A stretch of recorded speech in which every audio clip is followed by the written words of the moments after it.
વડોદરા મહાનગરપાલિકા દ્વારા આ ગાર્ડન બનાવવામાં આવ્યું હતું.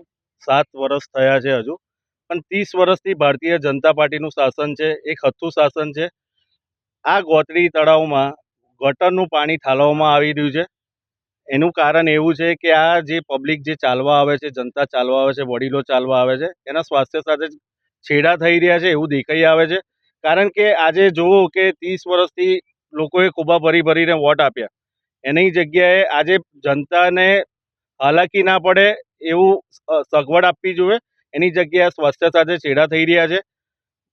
વડોદરા મહાનગરપાલિકાનું નિરાકરણ નહીં લાવે તો અમે ગાંધી ચિંધ્યા માર્ગે આંદોલન કરવું પડશે. બીજી વસ્તુ એ કહેવા જઈએ છે કે આ તાત્કાલિક ધોરણે આનું નિરાકરણ લાવવું જોઈએ. જે બી અધિકારી હોય, જે બી કોર્પોરેટર હોય, એ લોકો અહીંયા આવવું જોઈએ અને તાત્કાલિકપણે એનું નિરાકરણ લાવવું જોઈએ.